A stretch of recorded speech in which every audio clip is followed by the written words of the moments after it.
Welcome to a Deep Adaptation Q&A with me, Jem Bendell, and our guest this month, Adrian Tate, who is a co-founder of the Climate Psychology Alliance. And Adrian is retired. He was a psychotherapist for 25 years and also a teacher and trainer in that field. So Adrian, if you unmute, and then it would be great to bring you in. Okay, can you hear me now? I can, and good evening. Welcome to the Deep Adaptation Forum Q&A. Hello, Jem. Am I allowed to start off with a couple of quick thank yous? Sure, go for it. Okay, well, thank you for inviting me. And thank you for the amazingly varied and stimulating previous 4 interviews, which certainly have made an impression on me. And thirdly, I want to thank you straight away for, I think the way I'd like to characterize it is you've taken the lid off the Pandora's box. And I suspect you've paid a bit of a price for that, as well as being, I hope, feeling rewarded by the response that you've had. But what you did last year, I think, was very timely. I just wanted to get in with that first. Well, thank you for the thanks. I'm going to have to ask you really hardball questions now, because otherwise people think I'm just being too grateful for your compliments. But now, Adrian, thank you for joining us. I think for me, the Climate Psychology Alliance stands out. It's so needed. I mean, I don't know anything really about psychology. I'm a sociologist, and I really felt that suddenly with what was happening last year after my deep adaptation paper came out, that I really needed to learn more and quickly about psychology, but also about, specifically psychotherapy and counseling as well.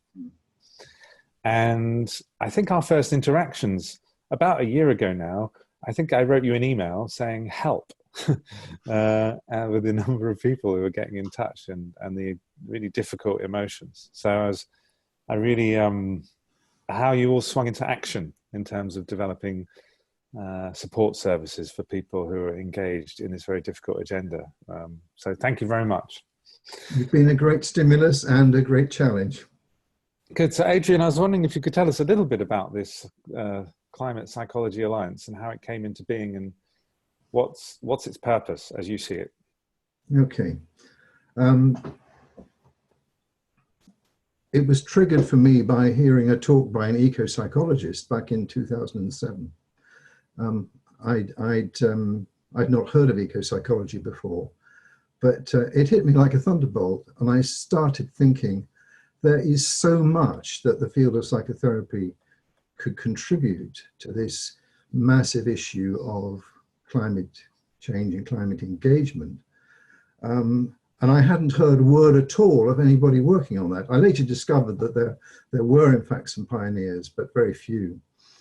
And then by good fortune, I got into contact fairly quickly with Paul Hoggett at the Centre for Psychosocial Studies at the University of West of England.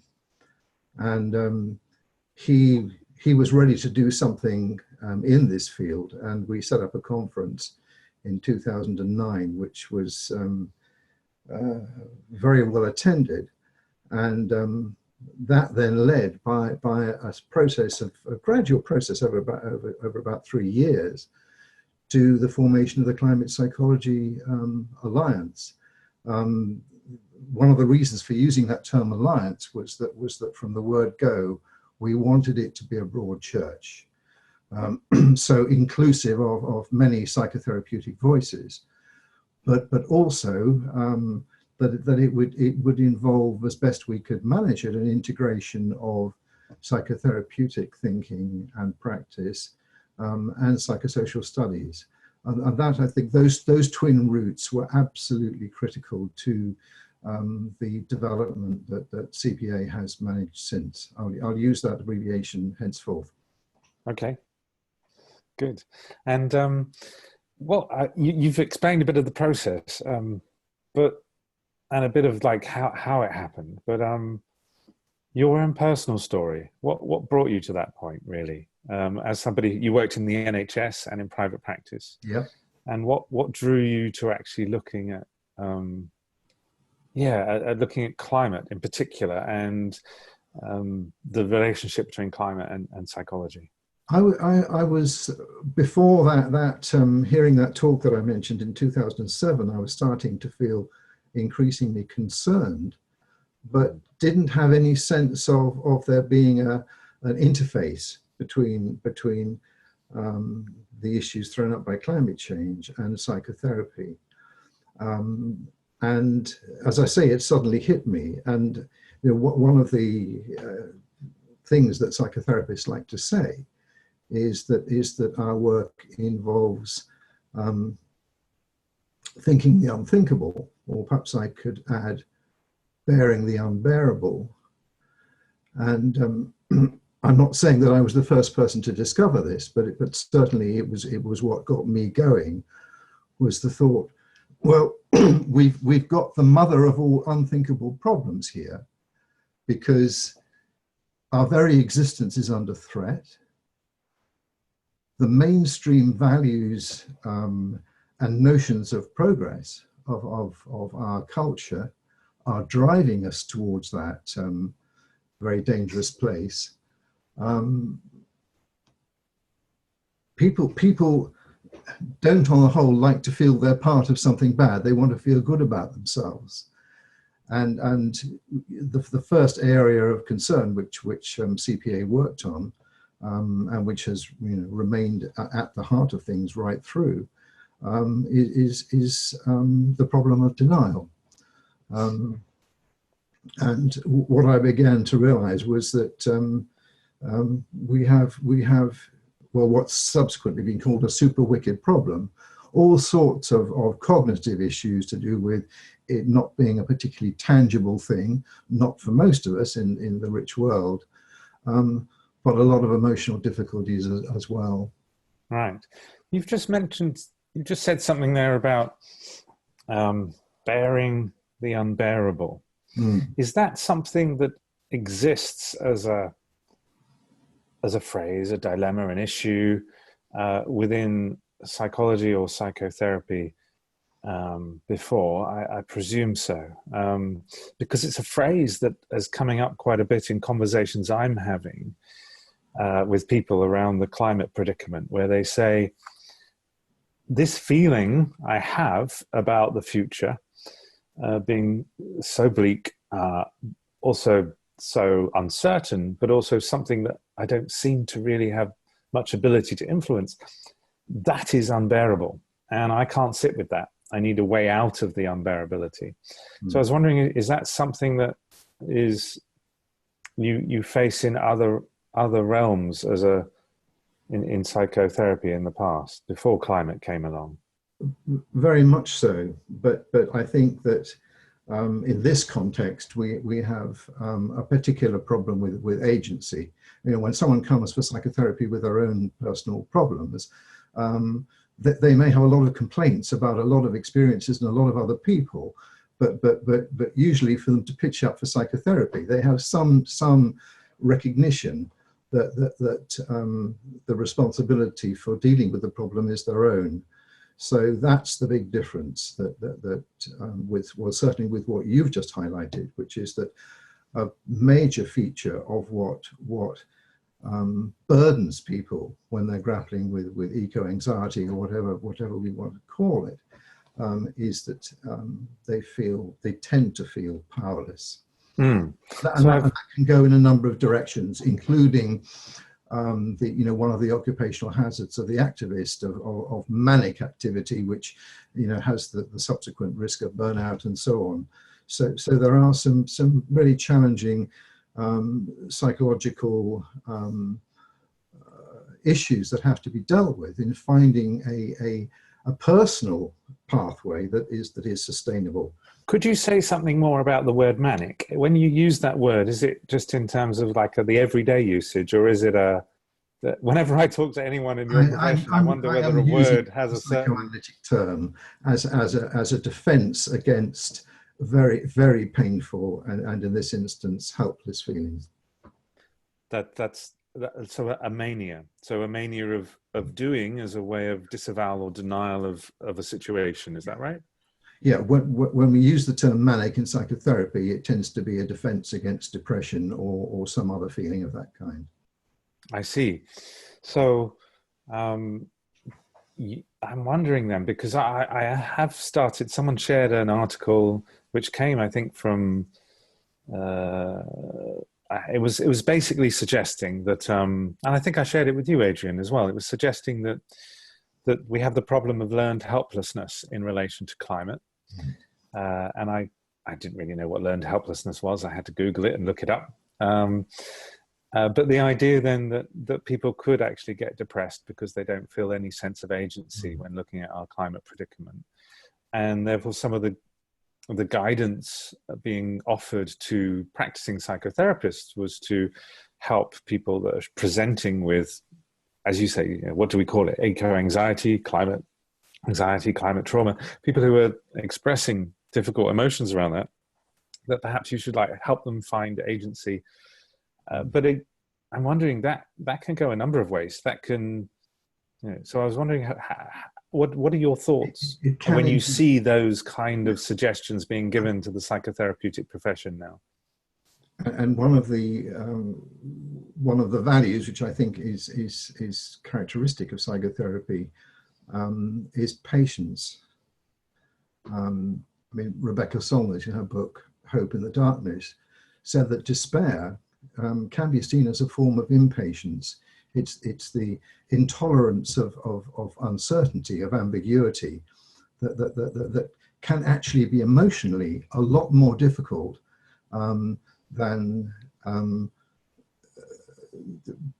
the staying with the uncertainty can be a great deal more difficult than opting for despair. Okay, and well, that's so many things are popping up here, because I want to talk about mania and activism, but you've also mentioned something else which is very powerful, which is around if people can't be with uncertainty, they would prefer inevitability. And I do wonder if that is the case when I see how devout some people can be about near-term human extinction. Yes, yes. And I've made. Could you say something about that? Yes, yes. And I think that was one of the strengths of your paper last year, that you brought up that hot issue of inevitable near-term human extinction, but you made your uncertainty in relation to that clear. And I thought that was an absolutely vital ingredient in that paper. So, okay, so you would, I'm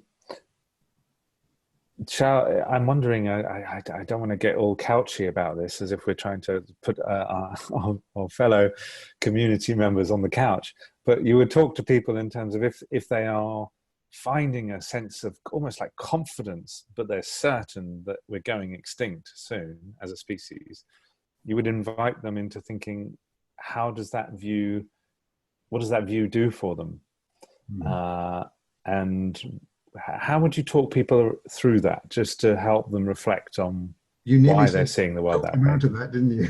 Well, I wouldn't say talk them out of it. No, I mean, maybe they're right. But how would you talk with them to see what's going on inside?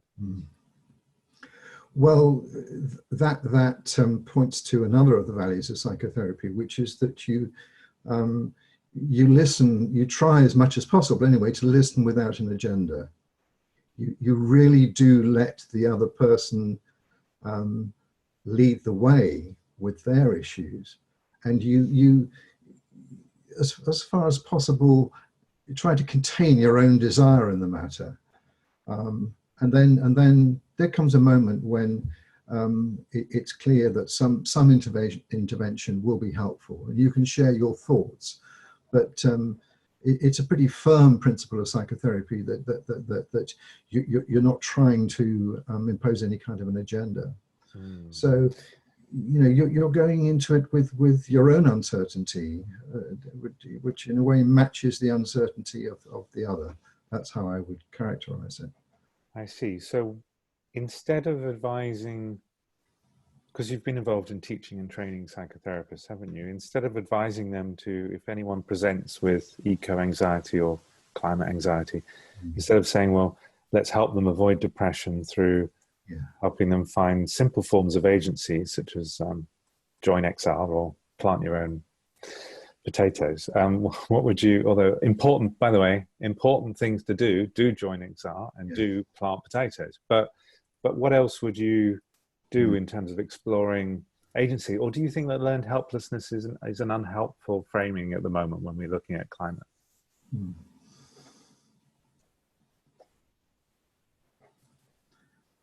I'm not sure that I can quite accept your framing in terms of learned helplessness.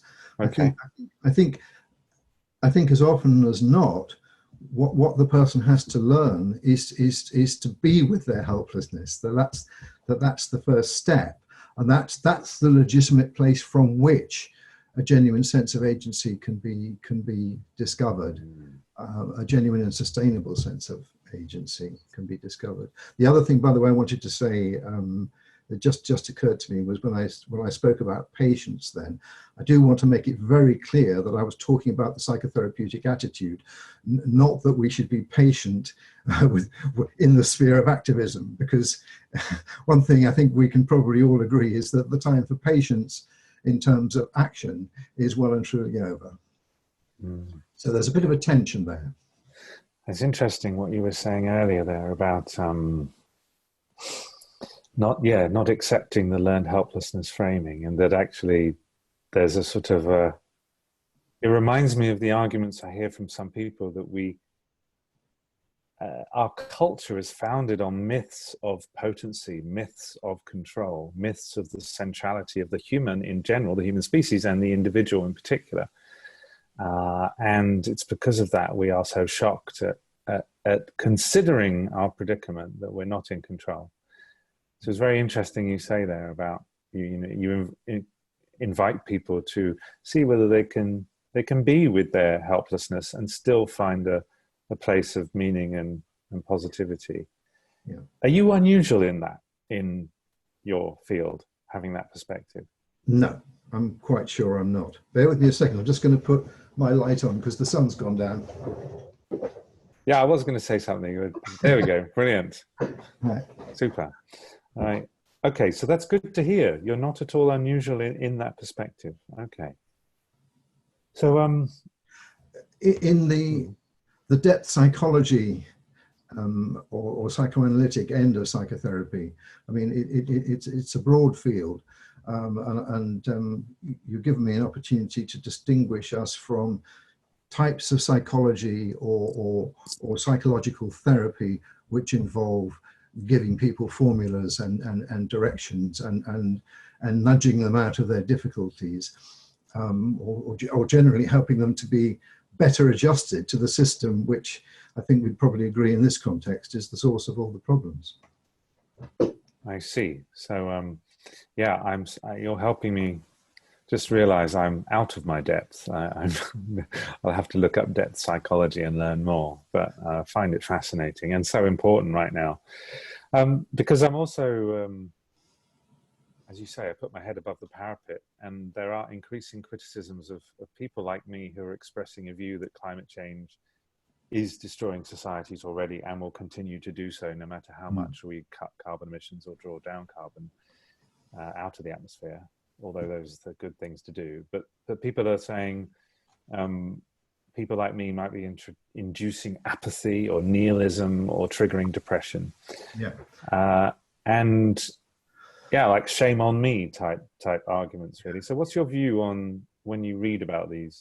And there's quite a flurry of them in like Scientific American and other places just recently. I have to challenge that cluster because I think depression is as I was indicating earlier, that's a necessary part of the process. You know, you could say if someone hasn't at least gone through a period of feeling depressed about this, you know, what is it that they haven't taken on board? So I put that one to one side. But when you talk about apathy and nihilism, those to me are characteristics of the those who are committed to denial. And there's a certain, my colleague Paul Hoggett has talked about this a great deal, that there's a certain kind of um, perverse carelessness is almost beyond denial. You know, but people, it's showing up in some of the commentary and some of the sort of cynicism that has been directed at people like Greta Thunberg, for instance. A sort of not even bothering to deny the reality of the situation, although of course some still are, but just a sort of I would have to say rather inhuman,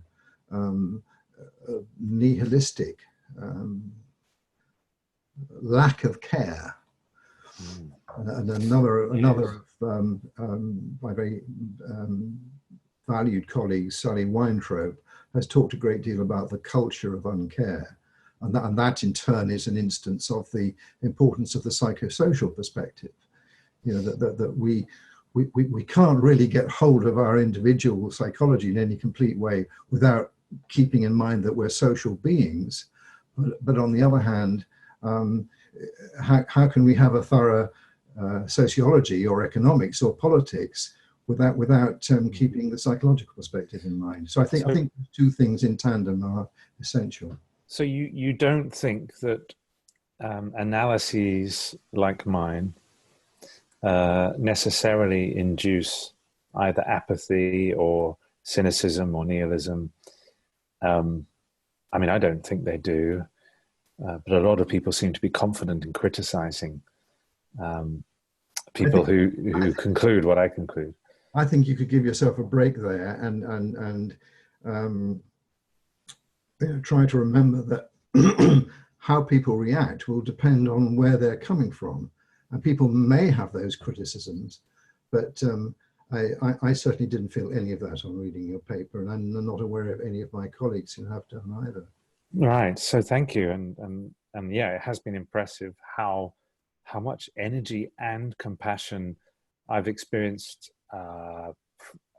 from people engaged in the Climate Psychology Alliance. I mean, I really enjoyed the one day that you helped instigate in April in London that I went to. And I was really impressed with the energy and concern there, and a real sense that people had that there's that psychologists and psychotherapy is so important right now with where we're at to try and reduce harm. So I want to mention we've got over 60 people on this call and from all over the world. And just to remind you, if you have a question for Adrian, I'm going to hand over to you in about 5 minutes. So please.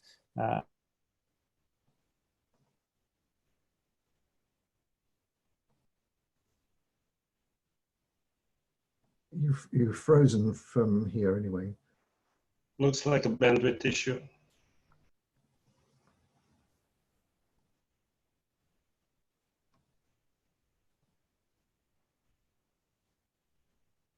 I just heard a couple of words there at the end of your sentence. Yeah, it's probably disconnected because of bandwidth.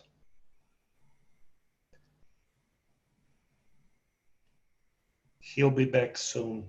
Okay. Out of Zoom. Yeah, so Jem's just dropped out of this Zoom call temporarily, so as he's logging back in, just to remind everybody, I've sent a message into the chat box. If you've got a question that you would like to ask Adrian, then please send it to me in a private message. And yeah, if we select your question, then Jem will let you know, and then you'll be asked to unmute yourself. I have got one question which we can one question which, while we're waiting for Jem to join, and it's a question from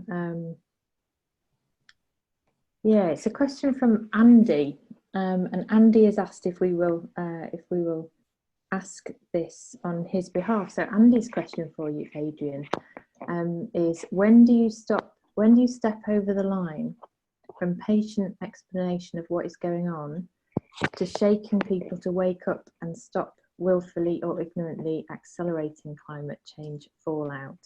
And I guess this is one of the examples he gives is teachers who aren't taking it on board. What are they teaching the kids?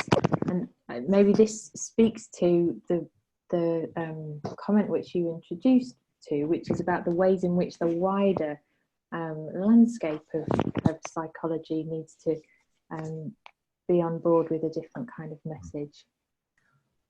Okay.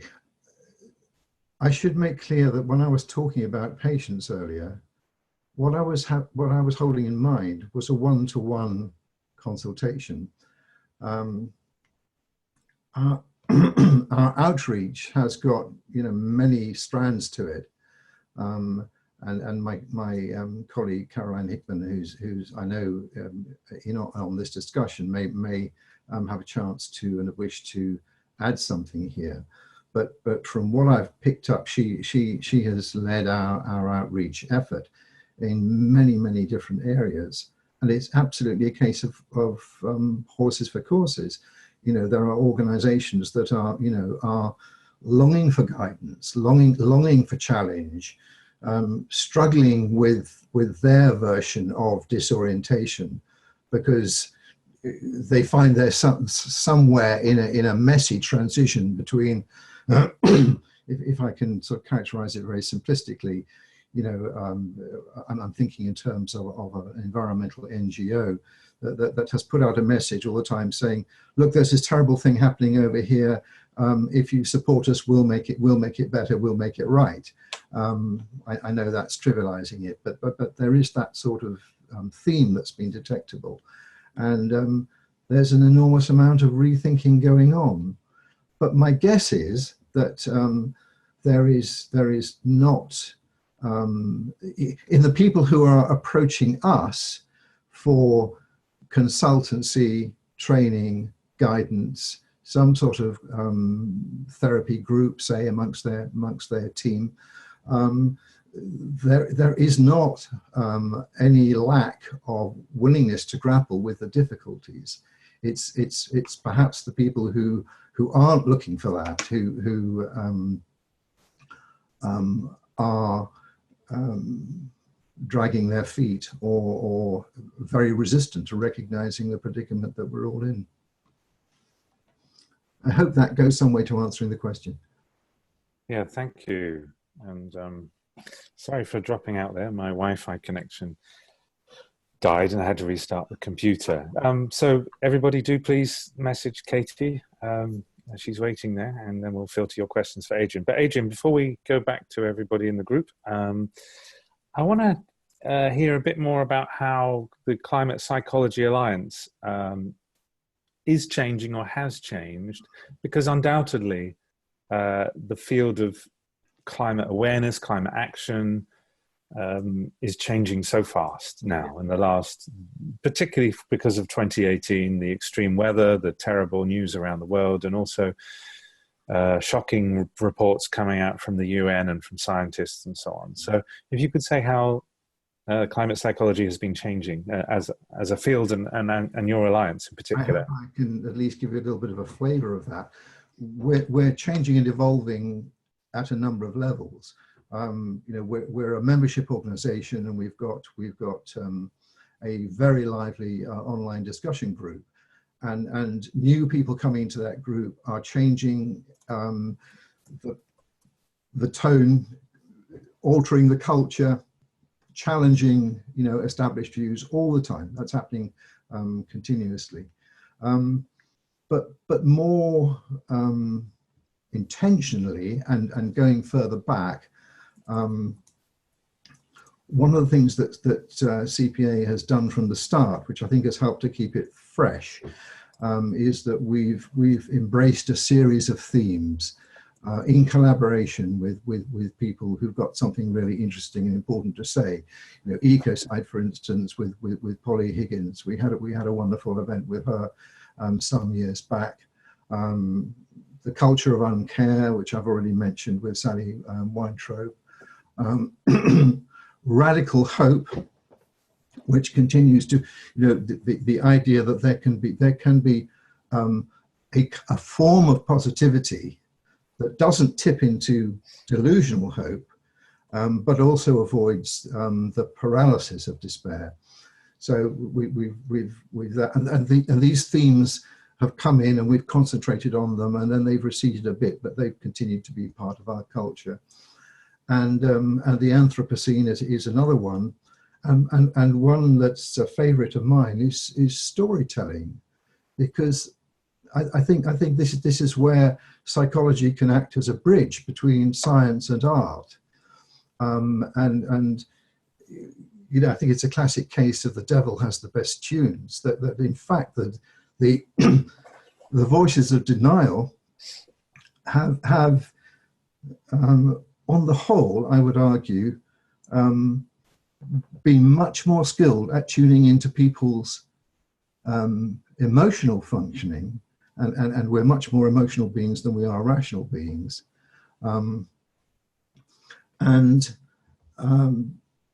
As George Monbiot commented recently, when the neoliberal capitalist system was on its knees in 2008, the situation was ripe for a new story, but a new story didn't come along. And another example of storytelling is with Greta Thunberg. You know, she's somebody who, as far as I can see, is devoid of narcissism and egotism. But she has actually become the story. It's her becoming the story that has made her message powerful, not her injunction to listen to the science. Although that's, of course, integral. Yeah. So, but it's okay. It's a diverse field. I was trying to get my head around all the different things you were saying, and got me thinking about lots of things, because I also have worked a lot in strategic communications and narratives and so on in the past. And yeah, it's a difficult one. I mean, corporations are the biggest storytellers, and you might even say that our money system is itself a story. I mean, money is nothing; it's a story. So we live and breathe stories every moment of every day without fully realizing that. So it's a massive issue about how to shift consciousness and shift stories. In a way, perhaps deep adaptation is offering a story. The story is that things are, so people are suffering already. It's going to get worse. We are in danger. It's a story that we don't know how bad it's going to get. So we can't justify actions on the basis of this will achieve X, but we have to. You're frozen again, I'm afraid. Could be the same issue.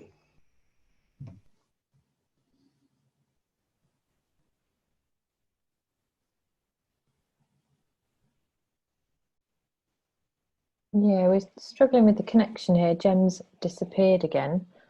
Do you want to join this one? Yeah. So we're going to swap chairs.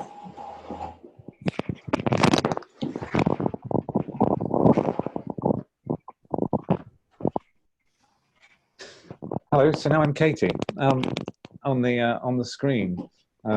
Sorry. Can you hear me? I can.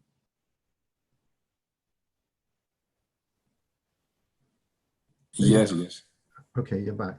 Okay, good. I was talking about how deep adaptation is offering a story for some people in terms of finding meaning without the old stories of progress and human power in terms of controlling nature and being certain about the future. But it's a story that's quite open. It's just a framework really for discussing things. But I'm going to put it now to, I'm going to ask questions from people who are here. Jamie Bird. So what I'll do is, if you could unmute yourself. Are you there? Yeah. Jamie? Great. Hello. Yeah, hi Gem, and hi Adrian. What I just wanted to ask is, I'm an art therapist, and my wife, who's a visual artist, and myself have recently started to offer kind of events or workshops for people that we know who we have seen also kind of struggling emotionally with climate anxiety and climate grief. And what we've just done is give people just a chance to explore their feelings just in the here and now. We just wanted to start with that. We've run a couple of those and started to see how that emerged. I think what was one of the surprising things, or I guess perhaps knew it a little bit intuitively, that the feelings are so big and so huge, it's really impossible just for any one individual to hold that for themselves. And that what the groups seem to be really useful is that people can share these really strong feelings they have as individuals, but then so it becomes a group experience and a group feeling, and therefore it seems easier for people to then walk away from that feeling that at least they've been heard and they've understood. And that feels, you know, I've done group therapy before and that kind of makes sense, but it seems really relevant to this particular issue where the problem and the feeling is just beyond the individual. So I just want what your thoughts were about that, Adrian. I totally agree with that, and my own experience bears it out. I think a group, I mean, I don't know a lot about art therapy, I better say that straight up, but I think a group has a resilience, or can, when it's carefully devised, a resilience that is far beyond what an individual or a dyad can achieve. And you know, I've had a personal experience of that, which was actually my first experience of anything in the area of group therapy. CPA laid on a program called Through the Door, which was to help and enable people with a background in psychotherapy or counseling to take their skills and experience and adapt them, take them out of their consulting room settings out into the community, and to work with people in a way that's not strictly speaking psychotherapy, but which brings those qualities that we know a bit about into a group situation. And a friend and colleague of mine in Somerset and I did that sort of that one day experience of through the door to help equip ourselves to do this. And we did 6 sessions with a group of parents in Taunton, who, as you can imagine, they're mostly parents of young children, not entirely. It was an absolutely amazing experience. I mean, one can talk as a psychotherapist in terms of holding and containment, and that being part of what you hope to bring to the situation. But I wouldn't want to claim too much of that for myself. It was a function of the group. You know, we quickly, for instance, learned that they didn't need any stimulus material at all. They knew more than enough in terms of what's going on out there. And all they needed was a safe enough setting in order to share their anxieties and difficulties. In a way, this is the paradox. This is really interesting, Adrian, because it does seem that society needs to be supported rapidly in these times, drawing upon the expertise of professionals like yourself, but not limited in the sort of the one-to-one method. And so what's really interesting is on the professionals forum, on the Deep Adaptation Forum, we're seeing the collaboration between facilitators and therapists, and also now we're going to be building a database of various different practices, but also looking therefore at group processes that are therapeutic in quality. I want to bring Robin in on Vicky Robin in on this. Vicky, if you could unmute yourself, please, and pose your question. It's very similar. And could you say where you're calling in from? Yeah, I live on Whidbey Island in Washington, state of Washington, U.S. And I am a veteran facilitator, group facilitator. Let me just change this so I'm looking there. Yeah, I'm a veteran group facilitator. I've designed group process. I'm not a therapist, but I'm a big believer in public conversations about issues that are pertinent to us, that are pretty much suppressed. And so people have a lot of feelings and they don't know where to go with them. So I started what I would call a witness circle where I am. We've had 2 sessions already. People are sharing feelings. Some people are staying on the surface, but some people are going really deep and feeling fragile afterwards. And I'm wondering, I don't think just because I'm not a professional, I should not do it. And I have a feeling that this is going to spread on my island, which is fairly large. Yeah, so I just want any advice for setting a container that allows people to go deep without them stumbling into sort of a therapeutic area that I'm not equipped and nobody in the circle really is equipped to handle. One of the things we've done is we've made it time limited, like 6 weeks. So, I'm wondering if people will feel more secure in an ongoing group.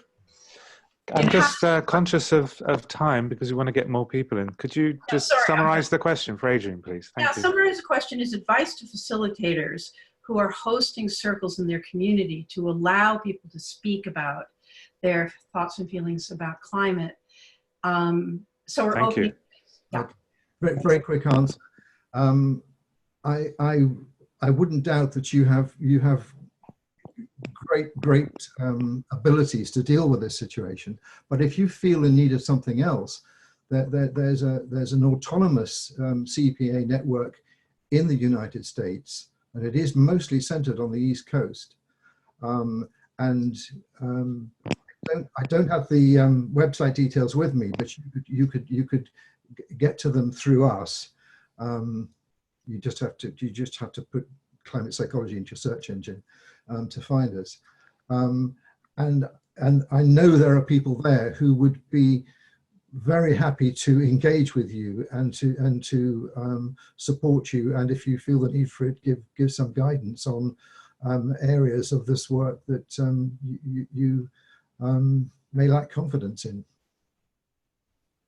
Thank you. And we've got David Baum also from the States. And David is a superb moderator in our Positive Deep Adaptation Facebook group. David, if you could unmute and ask Adrian your question. Hi. The question is this. In the Facebook group, there are people who are stalled at the beginning. They are stopped by their fear of death. One gentleman joined a new group and asked us, the moderators, to limit the discussion of death, particularly of children, to forbid that conversation and require that it be had elsewhere.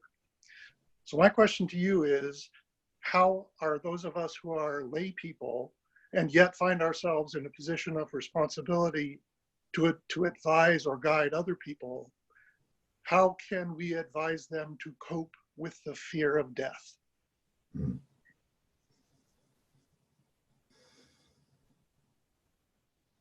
Well, the first thing I want to say in response to that is that I think that the difficulty that people have engaging with the enormity of climate change is very, very closely related to the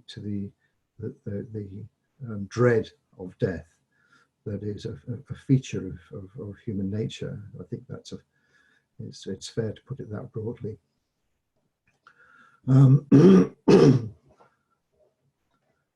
I think the best, going on to trying to answer the question, I think the best answer I can give is a generic one, which is that to be empathic in response to that kind of veto or expression of terror, and to try to meet the person or people who are expressing that with empathy, and say, this is something that the problem you're confronting me with here is something that we all have to struggle with. But we need to struggle with it rather than to define it out of the conversation. Because if we define it out of the conversation will become sterile. I hope that's... Thank you. And David, have you got any thoughts on that? Oh, you're the thumbs up. You're okay with that. Great. I'm going to ask Katie, who I've swapped computers, so hopefully Katie's computer will also hold up. Katie, you have a question? I do have a question, yeah, thank you. Lots of people who are coming to this issue and the various deep adaptation communities are finding huge solace or huge nourishment in Buddhist practices, which are, you know, around this bringing spaciousness. It's relevant to the question that David just asked as well. Bringing spaciousness from a perspective of the sense of something bigger than self. But then there is a concern as well that we are, you know, we are wounded human beings as well. So that there needs to be, yes, that sense of increasing spaciousness, but also gentle ways of meeting the painful human bit of this crisis. And I was wondering if there's kind of an echo of that in psychology, in psychiatry, in therapeutic approaches that integrates those two movements. I think there probably is something inherently gentle in the psychotherapeutic attitude. And incidentally, I was very impressed with what Joanna Macy said in an earlier interview in this series about the inspiration that she and the strength that she draws from Buddhism. What it raises for me personally, and I must emphasize I'm speaking personally here, is a problem with anger. And I've talked with several colleagues in the process of formulating my thoughts for this meeting this evening, and I would be sorry in a way to see anger being sort of, as it were, sublimed out of the picture. I think in a way we need to be angry, or we need to be true to our own personalities. Perhaps I shouldn't be generalizing too much, because we all have so many different pathways through this. But my own sense of it is, and in talking to some colleagues, that anger is a legitimate and necessary emotion as part of our response to this situation we find ourselves in. But what we then need to do is to work out how to use our anger, to sublimate it maybe, as a force, as an empowering force, rather than a destructive force. Now, how one does that is another matter, but perhaps I just have to leave it as a generalization. And I've recently discovered Vipassana meditation, obviously a Buddhist practice, but it may answer the how-to question, in that it helps in the process of mindfulness, of being able to see what's happening inside, to notice the emotions, notice the thoughts, and at least once you're noticing them, perhaps you're not just instinctively acting from them. At least that's the theory, and I have begun to notice this to be helpful for myself as well.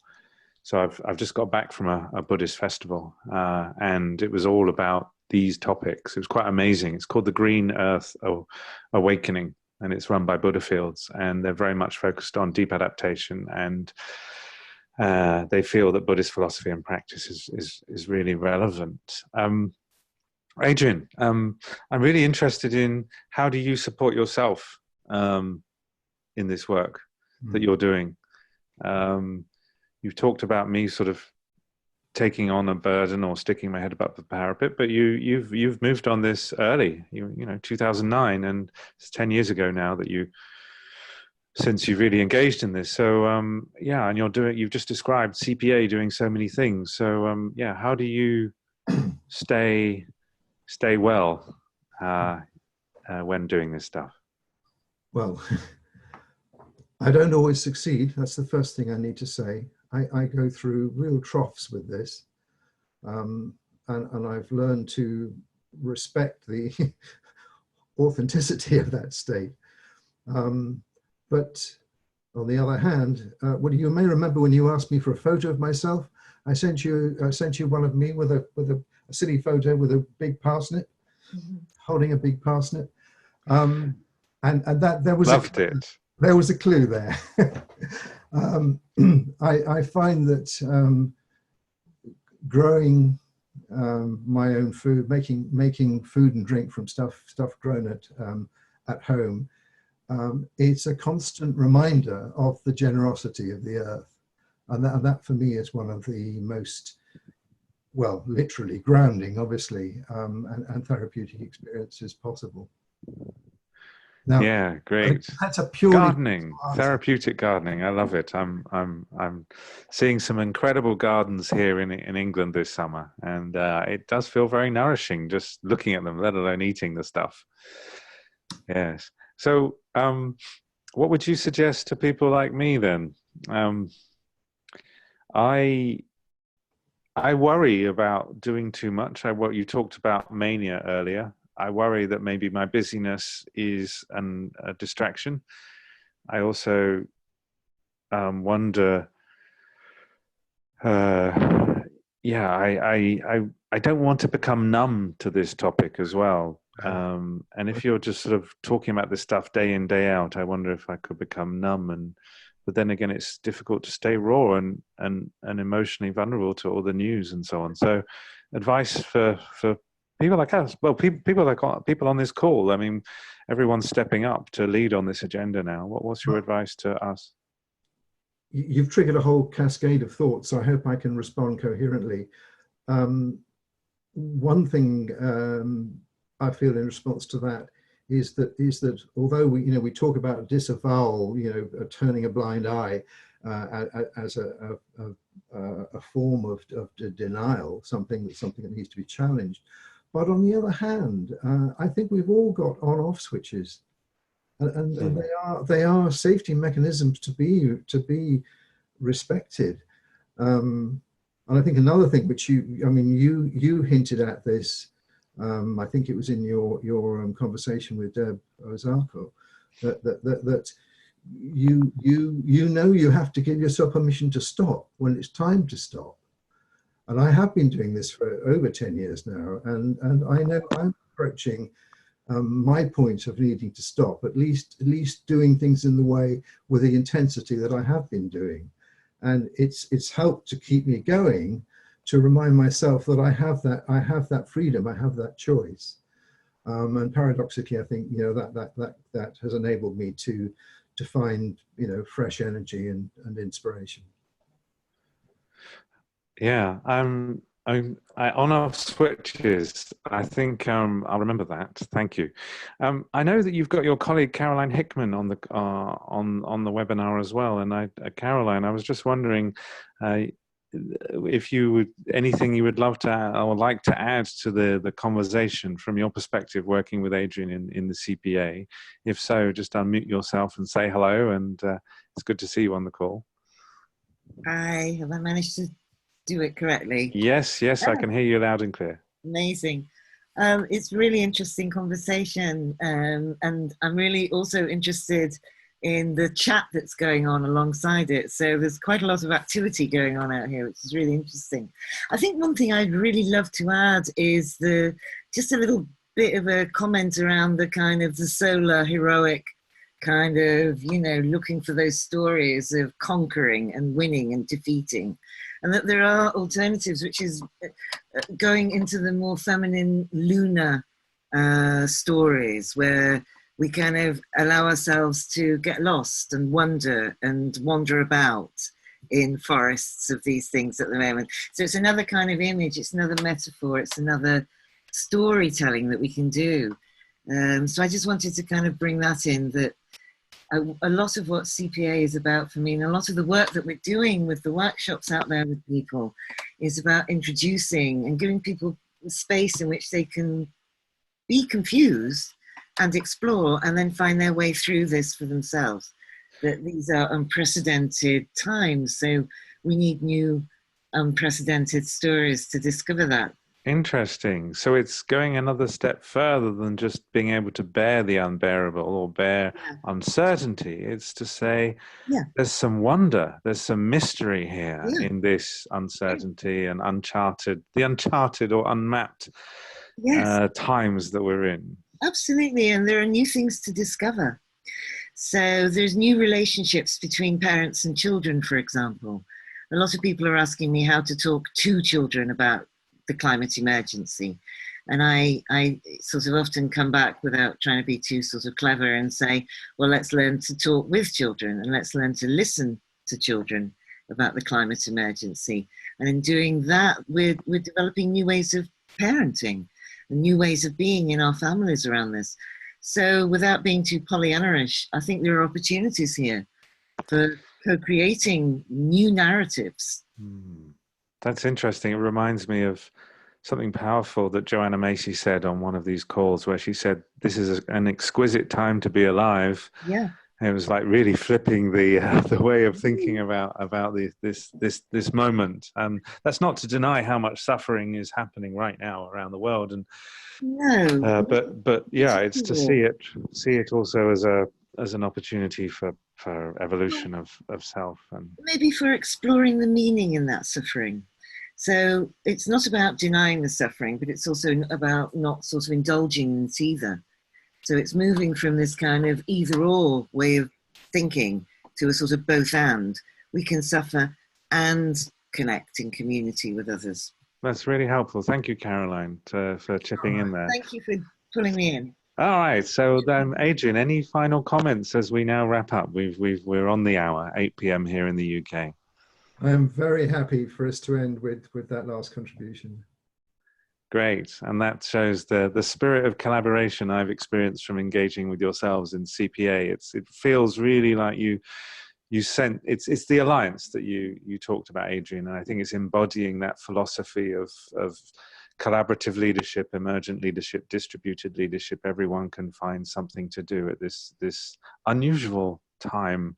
So thank you, Adrian, and thank you everyone who's joined from around the world. And if you want to share this with other people, then just go to deepadaptation.info and click on the YouTube link in the top right.